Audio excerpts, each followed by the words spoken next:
80-20 in my life really starts, I suppose, back when you're attending the education institutions, and you start interacting with other people, but you're also inside that institution, which is quite rigid in terms of its learning and values, I suppose, or the value of learning, and maybe not the value of knowledge. I don't know, but it never really appealed to me, and therefore I always wanted to, I suppose, do the 20% and not the 80%. So right from back then, there was a realization that probably that kind of environment was not going to work for me. Of course, the other environment that is very rigid in terms of you must be here from start to finish, from 8 or 9 in the morning to 5 o'clock at night, is obviously is employment. So, those two rigid environments didn't work for me because I don't want to be there longer than I have to, but it also goes deeper than that. It also goes into, I don't want to be working on anything but the 20%. Although, a lot of these realizations, I suppose, you look back on life and recognize you probably don't at the time, and certainly that was high school, and primary school, and you saw it and you kind of like behaved around it, but you didn't really recognize any wisdom in it. But then, so I had to get out of there, and I did early, and then I went into employment, and then discovered, that employment was terrible, for me anyway.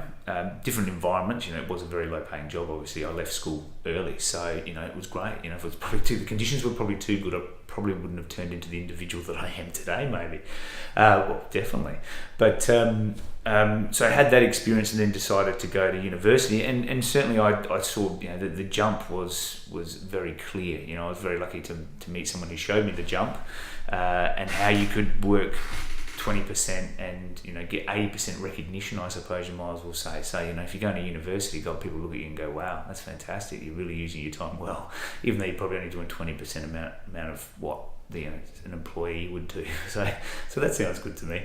But off to university. But the great thing about university was that it actually did allow you to be judged on your performance. It was a much more flexible environment. It didn't matter how long it took you to do something. It only mattered the quality of the product. So that was great. And that certainly was a big aha moment, where I did actually recognise that. And I also, at the same time of recognising that, realised there was another 20% inside the 20%, or maybe probably in a different area, probably is a better way to say it. And that is, there was the capabilities of actually, I suppose, hacking the system so that you could do 20%. And what I mean by that is, hacking the system really is only just knowing what tasks to do again. So while they structured a program for you to attend class and to do this, and there was some that were more important than others, of course, and there was also activities like, if you knew where the exams for the last 3 years were, if you knew to do the 20%, which is called engaging with the lecturer rather than sitting through his whole class, they tended to give you the answers. So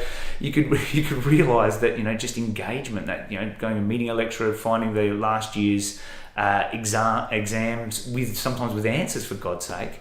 That was the 20%, right? So I did like that environment. But then, of course, university leads you back into a job, and then you're back to it again. So did that, but once again couldn't hang around for too long.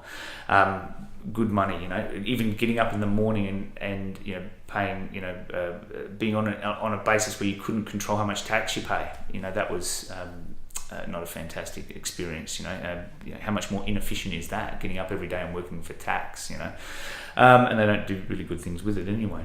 Well, that's a generalisation. Moving on. So then I was lucky enough that Jerry was in a business at the time, Jim's Mowing, and we could make the shift across to being franchisors.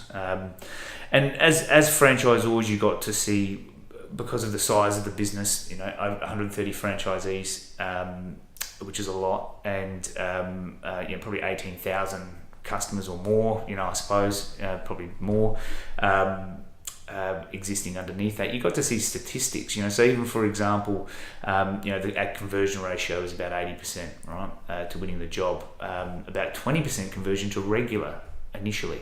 So remembering the ratios don't really matter, it might be out by a little bit, but you certainly start to see a lot of ratios with a lot of numbers pumping through if you're interested in it, and you've had an aha moment already. So and that aha moment sometimes is built backwards too, from the fact you see the 20% of the group that is really knocking the lights out and how they behave differently, and it's probably the other guys are doing 80% tasks, those guys are doing 20% tasks.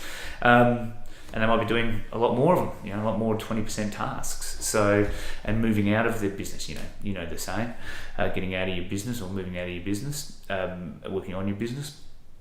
So you certainly saw that, and I always had a mind for that. At university I was studying, IT. Do you know what I mean as well? So it gave you a great sense of problem solving, and problem solving is very linked to the 80-20 rule as well. So that was a big aha moment. Having an analytical mind, studying marketing, getting a marketing qualification, which is statistical, very statistical based. Results of campaigns, consumer behaviour.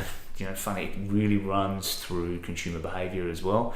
The 80-20 rule does. So they were quite fascinating, and then just actually see it in practice as well made you think things as well on a different level. So those two experiences had a lot of aha moments in there that you kind of, when you look back and reflect, go, that's the way I was guiding it.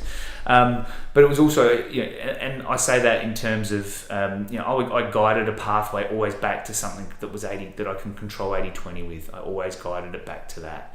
So my life wanted to follow that. So I was, because I was passionate about efficiency, you know what I mean? I'm quite happy to work hard as long as I'm creating massive value, the 20%, the 4%, so, and I still use that as a massive guiding force now. I probably just recognize it more now, but I guided my ship that way, shall we say, as a lot of entrepreneurs would attest to, you know what I mean? And some of the greats as well do. So, and my education followed that way as well. That was outside of university, so it was dealing with the greats like Tony Robertson and Brian Tracy, just to name a few. But and then obviously Perry Marshall dealing with the 80-20 rule as well, and a few of the legends there. So. But having a grounding in it and following it, I suppose, more and being more passionate about it than the average individual did lead me to this point. And it's one of the what I call the 5 keys of disruptive thinking. And when I say disruptive thinking, that's what you need to do for your life. You need to disrupt it and hack it. You need to hack your life, So, and there's some key insights. There's some key turning points that change your attitude. And change your, decision making and your beliefs as well. So, for example, when the secretary comes in to bother me with a 20% rule or 20% an 80% task, I get upset. I'm not going to do it. I'm not going to allow that to happen. So I'm in control. No, I'm not doing that task. Work it out for yourself, or whatever it may be, or giving a bit of advice around it. No problems. But reducing what tasks you work on is very important, because as you get into business, we know that performance is key. Your performance is, you've got so much time on this earth. All that matters is what impact you have, right, on your family, the society, and help other people. So what's the biggest impact you can have? You need to be focused on the 20% rule, because we've all got a finite amount of time, so you've got to work more on the 20 rule. So you become passionate about it naturally, being a business person. So, and that's probably why you've heard about it before as well. So it's one of the keys, one of the key insights, and it's also one of those things we constantly need to remind ourselves about, these key insights that can dramatically change the trajectory that you're on. So by choosing different decisions, by making different decisions and different choices, what you're doing is you're changing your trajectory to a higher level, and it doesn't necessarily involve more work, which is fantastic. You're just as valuable as you possibly can be, which means you'll be paid more. You get better results.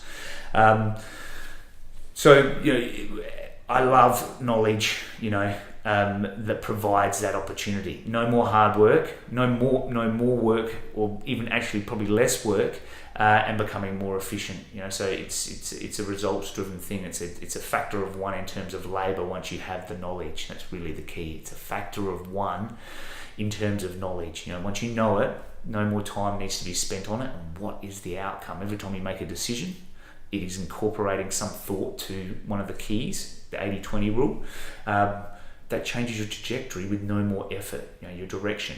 And your direction is ultimately very important to what we put our energies towards. So that's how it came through my life, I suppose, the 80-20 rule. Now, there's no question that when you look back over your life, I'm sure you see 80-20, 70-30s everywhere. Everything really is a ratio in life. It kind of like is the science that life is written on. It's mathematical. And the changes you can have are massive as well. The guys that fascinated me, no question, are the guys that are high achievers. I've always had a self-belief that, no one is better than you, if you're willing to work for it, I'm not dumb, so you just need to point, I was trying to thought.